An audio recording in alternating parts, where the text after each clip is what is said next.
কালকে একটা ভিডিও করেছিলাম যে এমএসসি না করে মানে এমএসসির পর পিএইচডি না করে রেলের চাকরি, সরকারি চাকরি।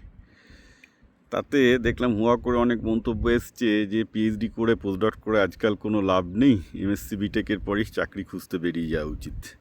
এটা খুব ভুল ধারণা। পিএইচডি করে কোনো লাভ নেই, কারণ পিএইচডি করে চাকরি নেই, লাইফ স্ট্রাগলের অত্যন্ত ভুল ধারণা। আমি এটা নিয়ে থার্ড টাইম ভিডিও করছি। এর আগেও আমার ইউটিউব চ্যানেল বিপ্লব পাল 2000 এটা আমি দুখানা ভিডিও করেছি পিএইচডি নিয়ে। আমি বারবার করে বলছি, পিএইচডি নিয়ে যদি অকর্মণ্য লাইনে কাজ করো তাহলে চাকরি নেই। ঠিকঠাক লাইনে কাজ করলে অবভিয়াসলি, আমি যার জন্য কম্পিউটার সায়েন্সের ছেলেপেলেরা যারা বলছে স্যার কম্পিউটার সায়েন্সে বিটেক করে কী হবে, তো চাকরি নেই, কম্পিউটার সায়েন্সের চাকরি, সফটওয়্যার ইঞ্জিনিয়ারিংয়ে চাকরি কমে যাচ্ছে, তাহলে পিএইচডি করো, কম্পিউটার সায়েন্সে প্রচুর ভালো চাকরি পাবে। ইলেকট্রনিক্সের ক্ষেত্রেও আমি একই কথা বলেছি। মানে আমার ইউটিউব চ্যানেল বিপ্লব পাল 2000 কম্পিউটার সায়েন্সের উপর একটা ভিডিও আছে, সম্রাট গাঙ্গুলির। ইলেকট্রনিক্সের একটা ভিডিও আছে রিতম সরকারের। এগুলো দেখে নিও। এরা ওয়ার্ল্ড ফেমাস সায়েন্টিস্ট নিজেদের লাইনে, কেউ কম্পিউটার সায়েন্সে, কেউ ইলেকট্রনিক্সের। এই ভিডিওগুলো তোমরা দেখবে, দেখলে বুঝতে পারবে যে পিএইচডিতে কী হয়, কত কিছু হয়। আমি এখন বলতেই পারি অনেক কিছু, কারণ আমার এগুলো শর্ট ভিডিও বলে আমি খুব বড় কিছু বলবো না। শুধু সংক্ষেপে একটা জিনিস বলি যে কনসেপ্টটা খুব ভুল।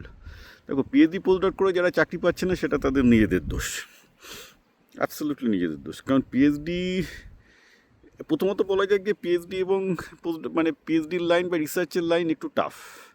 এক তো পিএইচডি লাইনে একটু স্ট্রাগল করতেই হবে, বিশেষত বাঙালি হলে আরও বেশি করবে, কারণ টিউশনি পড়ে মানুষ করেছো, মাথায় তত মানে বুদ্ধিবিদ্যা হয়নি, মানে স্বাধীন বুদ্ধি হয়নি আর কি।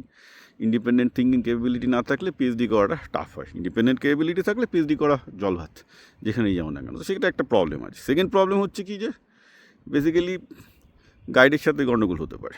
গাইডকে ম্যানেজ করাটা টাফ, ভীষণ টাফ কাজ পৃথিবীতে।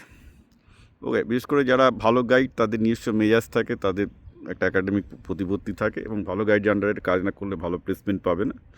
একই সাথে ভালো গাইড আবার সে রিল্যাক্স করবে, লিবারাল, খুব কম হয়, ওটা হয় না, রাইট? ওটা একটা সেকেন্ড টাফ। এই ডেঞ্জার জোনগুলো আছে। বাট ফ্যাক্টটা থার্ড এবং মোস্ট ডেঞ্জার জোনগুলো হচ্ছে তুমি যে ফিল্ডে কাজ করছো তার সাথে ইন্ডাস্ট্রির যোগ আছে কি না। তুমি chemical engineering, mechanical, computer science, electronics যে ফিল্ডই বলো না কেন, সেই ফিল্ডে যেটাতে কাজ করছো তার সাথে যদি ইন্ডাস্ট্রির লেটেস্ট স্টেট অফ দ্য আর্টের যোগ থাকে, your PhD will take your career. মানে তুমি যে কাজ করছো সেই কাজের ভিত্তিতে তোমার ক্যারিয়ার জর্জর করে হবে। এটা আমি আমার নিজের জীবনেও লক্ষ্য করেছি, কারণ আমি যখন যে ফিল্ডে কাজ করছিলাম সেটা সবচেয়ে হট টপিক ছিল ইন্ডাস্ট্রিতে। দ্যাটস হাউ আমি ইউএসএতে 4টে চাকরি পাই, মানে ইন্ডিয়াতে পিএইচডি করো। বাট ইউএসএ তো অনেকে পিএইচডি করেও কেউ চাকরি পাচ্ছিল না, পোস্টডক করছিল। তো এটা কেন হয়? কারণ ওটা ফিল্ডটা হচ্ছে আসল কথা, যে তুমি যে ফিল্ডে কাজ করছো তার সাথে ইন্ডাস্ট্রির যোগাযোগ আছে। ইন্ডাস্ট্রির যোগাযোগ না থাকলে কিছু হবে না। ওকে, সো মেন কথা হচ্ছে তুমি যখন ফিল্ডটা সিলেক্ট করছো, তোমাকে দেখতে হবে যে তুমি সেই ফিল্ডের ইন্ডাস্ট্রিয়াল ডিমান্ড আছে কি না। এটা হচ্ছে মেন কথা। ইন্ডাস্ট্রিতে বা কর্পোরেটের ডিমান্ড না থাকলে সেই ফিল্ডে পিএইচডি করাটা বেকার। তার থেকে সরকারি চাকরি করা বা অন্য চাকরি খোঁজা ভালো, এটা আমি এগ্রি করছি। আচ্ছা, তারপরেও একটা ব্যাপার আছে। তারপর হচ্ছে যে পিএইচডি এবং রিসার্চের লাইফে একটা খেয়াল রাখতে হবে, রিসার্চে ফেলিওর হয়, ব্যর্থতা হয়, প্রচুর জিনিস ব্যর্থতা হবে। ব্যর্থতা হজম করার অভ্যাস রাখতে হবে। পিএইচডি তো আর একটা ছেলে খেলা নয়, গিয়ে তুমি মানে যদি না ভুলভাল পিএইচডি না করো, ঠিকঠাক পিএইচডি করলেও ফেলিওর আসবে, বারবার ফেলিওর তোমাকে হজম করা সহ্য রাখতে হবে। ওকে,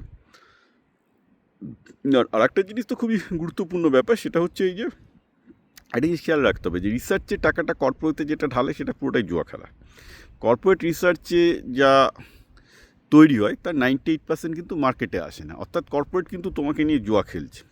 সুতরাং অধিকাংশ ক্ষেত্রে রিসার্চ ডিভিশন যেগুলো থাকে বিভিন্ন কোম্পানি, সেগুলো যে কোনো দিন একটা কোম্পানি বন্ধ করে দিতে পারে, কারণ দেখলো কোম্পানি মনে করলো সেই রিসার্চের আর দরকার নেই, কোম্পানি মার্জ হয়ে গেল। এটা প্রচণ্ড হয়। সুতরাং পিএইচডিতে যদি তুমি কর্পোরেট রিসার্চে যাও, সেখানে একটা আনসার্টিনিটি লাইফ থাকবেই, কিন্তু সেটা সমস্যা নয়। তুমি কর্পোরেট লাইফে গিয়ে যদি তুমি ঠিকঠাক আর্নি নিজের কেরিয়ার তৈরি করতে পারো, অবভিয়াসলি প্রচুর চাকরির ডিমান্ড থাকেই আর কি, মানে প্রচুর জায়গায় তোমার চাকরি করার স্কোপ থাকে। ভবিষ্যতে তুমি একাডেমিক্স, ইন্ডাস্ট্রি দুটো জায়গাতে এনজয় করতে পারো, যেমন আমি করি। আমি একাডেমিক্সেও যুক্ত, ইন্ডাস্ট্রিতেও যুক্ত। So you can enjoy both side, probably better after some time. কিন্তু ব্যাপারটা হচ্ছে যে এখানে একটা খেয়াল রাখতে হবে, দেয়ার আর আনসার্টিনিটি। অবভিয়াসলি ভারতবর্ষে সরকারি চাকরিতে সার্টিনিটি আছে, কারণ সংবিধান, again constitution, there is no other reason. আমেরিকায় কিন্তু সরকারি চাকরি করতে কেউ খুব একটা যেতে চায় না, কারণ আমেরিকায় সরকারি চাকরিতে মাইনেও কম, আবার কোনো গ্যারান্টিও নেই, মানে একদম প্রাইভেট চাকরির মতোই আর কি। সরকার ইচ্ছা করলে যে কোনো দিন তাকে ফায়ার করতে পারে, there is no constitutional guarantee, যেটা ভারতে আছে। ভারতে যারা সরকারি চাকরি পায় তাদের কনস্টিটিউশনাল গ্যারান্টি আছে, কিন্তু সরকারি চাকরি পাওয়ার পরিমাণ এখন 1 in 1000। তবে হ্যাঁ, যারা পিএইচডি করতে গেছে সেই সব ছেলেগুলো অবভিয়াসলি পড়াশোনায় ভালো, তারা ডেফিনেটলি চেষ্টা করলে সরকারি চাকরি পাবে, ওটা অতটা ডিফিকাল্টও না তাদের জন্য। কিন্তু ব্যাপারটা যেটা বলবো সেটা হচ্ছে এই যে পিএইচডি করে কিছু হবে না, এটা অত্যন্ত ভুল ধারণা।